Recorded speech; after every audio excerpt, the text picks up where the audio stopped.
ഇനി പാർലമെന്റിലെ വിവരങ്ങളിലേക്കാണ്. പ്രധാനമന്ത്രിയുടെ മറുപടിയില്ലാതെ നന്ദി പ്രമേയം ലോക്സഭ പാസാക്കി. ശബ്ദ വോട്ടോടെ പ്രതിപക്ഷ ബഹളത്തിനിടെയാണ് പ്രമേയം പാസാക്കിയത്.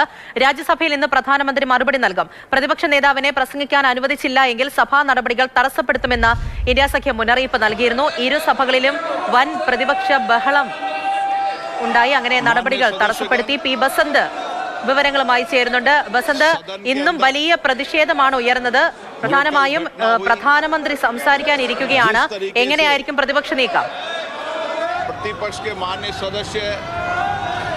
ഇന്ന് ലോക്സഭയിലാണ് നന്ദി പ്രമേയം പാസ്സാക്കിയിരിക്കുന്നത്. രാഷ്ട്രപതിയുടെ പ്രസംഗത്തിനുള്ള നന്ദി രേഖപ്പെടുത്തിക്കൊണ്ടുള്ള പ്രമേയം പ്രധാനമന്ത്രിയുടെ മറുപടി കൂടാതെയാണ് ഇന്ന് രാവിലെ പാസ്സാക്കിയത്.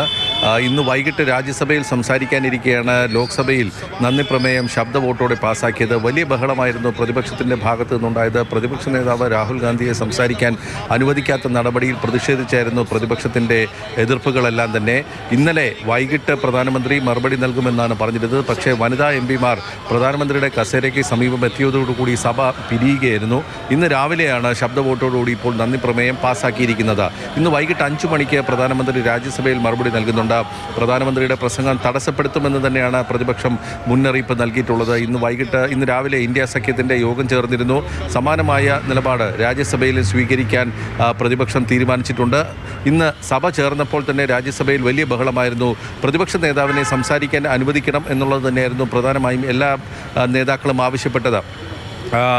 എം നരവനെയുടെ, അതായത് മുൻ കരസേനാ മേധാവിയുടെ പുസ്തകം ഉയർത്തിപ്പിടിച്ച മല്ലികാർജ്ജുന ഖാർഗെയും ഈ വിഷയം ഉന്നയിക്കാൻ ശ്രമിച്ചിരുന്നു.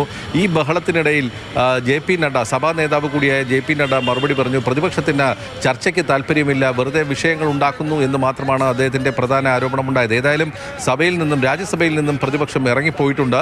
ഇന്ന് വൈകിട്ട് പ്രധാനമന്ത്രി മറുപടി നൽകാൻ എണീക്കുമ്പോൾ പ്രതിപക്ഷത്തിൻ്റെ ഭാഗത്ത് നിന്ന് ഏത് തരത്തിലുള്ള പ്രതിഷേധമാണ് ഉണ്ടാകുന്നത് എന്നാണ് കണ്ടറിയേണ്ടത്.